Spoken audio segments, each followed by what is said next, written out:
நிறைய பேர் வந்து ஐடியில் ஒர்க் பண்ணுறாங்க, டெலிவரி பார்ட்னர்ஸாக இருக்காங்க. எல்லாருமே மேக்ஸிமம் உட்காந்து பார்க்குற வேலை தான் பார்க்குறோம். அது கொஞ்ச நாள்லயே மலச்சிக்கலுக்கு காரணமாக போகுது. மலச்சிக்கல் அப்படியே டெவலப் ஆகி மூலமாகுது. ஸோ இந்த பிரச்சனைகள் தான் நிறைய பேர் ஃபேஸ் பண்ணிக்கிட்டே இருக்காங்க. நம்ம வெப்பமண்டல நாட்டில் இன்றைக்கி நகரமயமாதல்னால ஃபேஸ் பண்ணக்கூடிய பெரிய பிரச்சனை என்ன?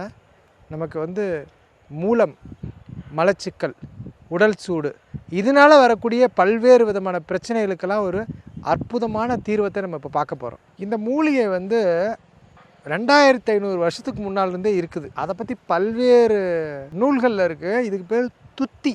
நிறைய பேருக்கு தெரியும். இந்த துத்தியை சின்ன குழந்தைங்கள்லாம் என்ன பண்ணும், பூவை பிடுங்கி அந்த துத்தியை வந்து ஒரு சின்ன விளையாட்டு பொருள் மாதிரியா பயன்படுத்துவாங்க. இந்த துத்தி அப்படின்னு சொன்னாலே கிராமத்தில் என்ன அப்படின்னு சொன்னால், துத்தி அப்படின்னா குளிர்ச்சி அப்படின்னு வந்து பொருள். இந்த துத்தி வந்து நல்ல இனிப்பு சுவையுடையது. இந்த துத்தி வந்து பாருங்களேன், இவ்வளோ உயரமாக வந்து ஒரு புதர் செடி மாதிரி வளரும், ஆள் உயரம் வளரும்.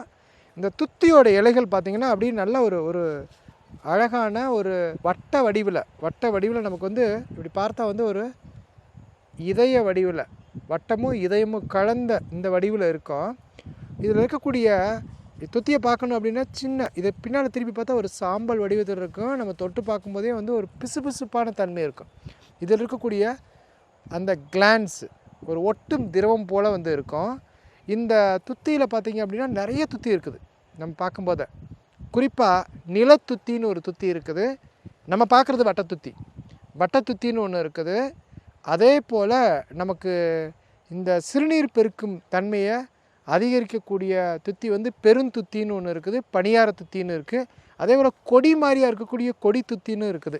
இது வந்து வளரியல்பை பொறுத்தளவு இந்த துத்தியோட தன்மையும் துத்தியோட பெயர்களும் வருது.